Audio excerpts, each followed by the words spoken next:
कैसे हो आप लोग? मैं आपकी संस्कृत अध्यापिका हूँ। आशा करती हूँ कि आप सभी कुशलतापूर्वक घर में होंगे। आज हमारी पहली कक्षा है। कक्षा के प्रारंभ में हम भगवान को स्मरण करने को कैसे भूल सकते हैं? आइए हम सब मिलकर ईश्वर वंदना करेंगे। हमारी पाठ्य पुस्तक नवीन कणिका के पृष्ठ संख्या 5 में आइए। वहां पर देखिए ऊपर लिखा हुआ है ईश वंदना और उसके नीचे एक छवि भी है जिसमें शिव जी और पार्वती बैठे हुए हैं और उसके नीचे देखिए श्लोक लिखा हुआ है। इस श्लोक के साथ आप सभी भले भांति परिचित हो। जब शिव जी की पूजा की जाती है, आराधना की जाती है, इस श्लोक का पाठ की जाता है। श्लोक इस प्रकार के हैं। मैं सबसे पहले वाचन करती हूँ और आप सब मेरे साथ ही साथ वाचन करने के लिए प्रयास कीजिए। श्लोक इस प्रकार के हैं।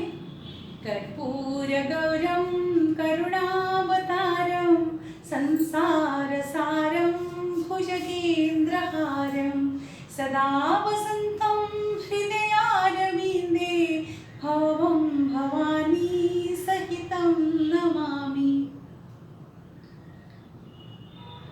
आइए हम श्लोक की ओर चलते हैं अर्थ के साथ। सबसे पहले यहाँ पर लिखा हुआ है कर्पूर गौरम।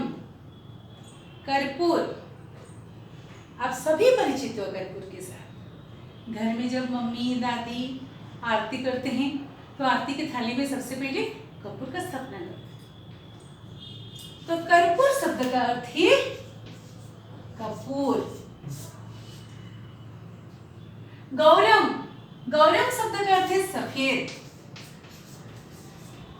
शिव जी जो है वो सफेद रंग के होते हैं, जैसा कपूर है, कपूर के समान वो गोरे होते हैं। शिव जी कैसे होते हैं? कपूर के समान गोरे होते हैं। करुणावतारम, करुणा शब्द का अर्थ है दया। करुणा शब्द का अर्थ है दया। शिव जी बहुत क्रोधी हैं, परंतु अन्य देवताओं की तुलना से अगर हम शिव जी का आराधना करेंगे तो वो जल्दी से जल्दी हमारे जो हमारी मनोकामना है, जो हमारे मन में चल रहा है, जो हमारी इच्छा है, वो उसको पूरा कर देते हैं। इसलिए शिव जी को करुणा अवतारम कहा गया है। अवतार शब्द का अर्थ है रूप धारण करना।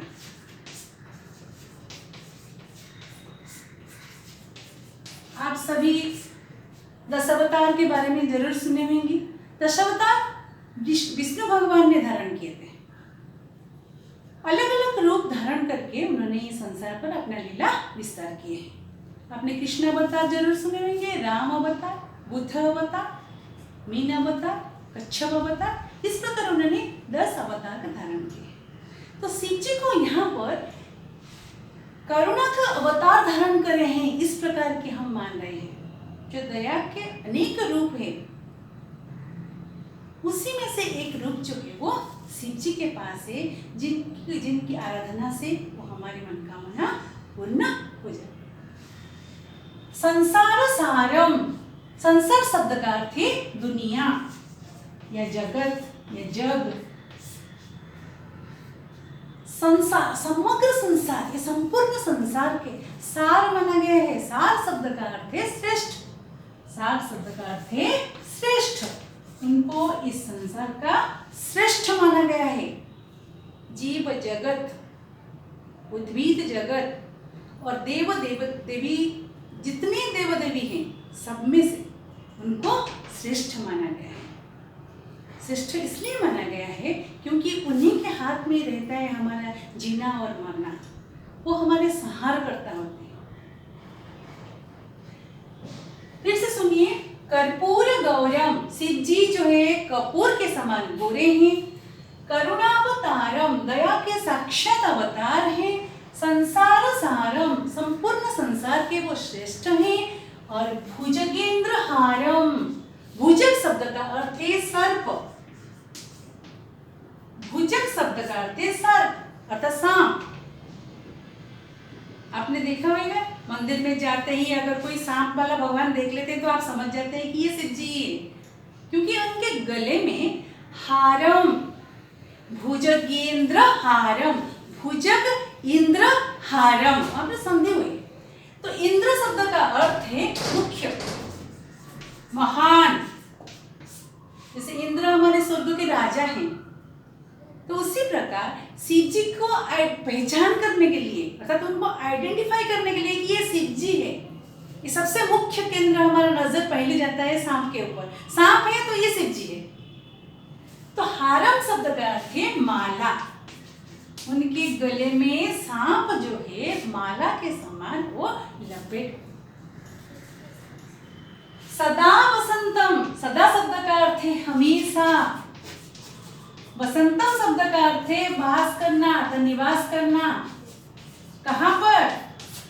हृदयारविंदे, हृदय शब्द का अर्थ है मेरे दिल में, अर्थात हमारे मन में, हमारे दिल में।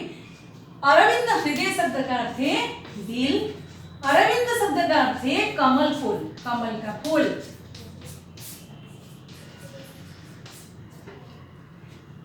सदा वसंतम, सदा सर्वदा जो निवास करते हैं मेरे हृदय रूपी कमल में।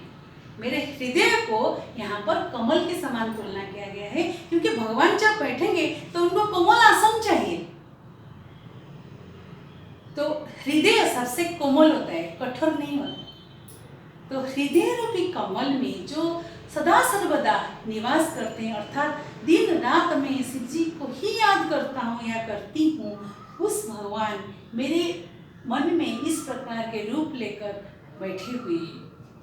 भवम भवानी सहितम नमामि। भवम शब्द का अर्थ है शिव जी, अर्थात आप। भगवान जी, भवम शब्द का अर्थ है शिव जी, अर्थात आप स्वयं भगवान शिव जी। भवानी शब्द का अर्थ है पार्वती। भगवान शब्द का अर्थ है पार्वती। मैं आपको पूजा आराधना सब कुछ करती हूँ, परंतु मैं ज्यादा खुश होंगी जब मैं केवल खाली शिव जी की पूजा नहीं करूंगी, जब मैं शिव और पार्वती दोनों साथ में बैठते हैं, जहाँ पे ये दोनों की युगल प्रतिमा रहती है, वहां पर अगर मैं पूजा करूंगी तो मेरी इच्छा जो है वो जल्दी से जल्दी पूरा हो जाए। तो यहाँ पर कहा जा रहा है कि भवन भवानी सहितम नमामि। सहितम साथ में,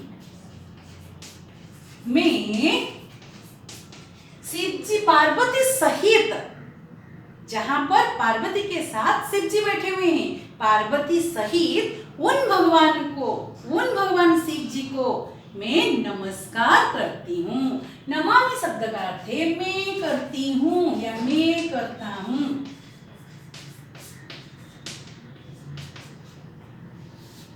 फिर से अर्थ सुन लीजिए।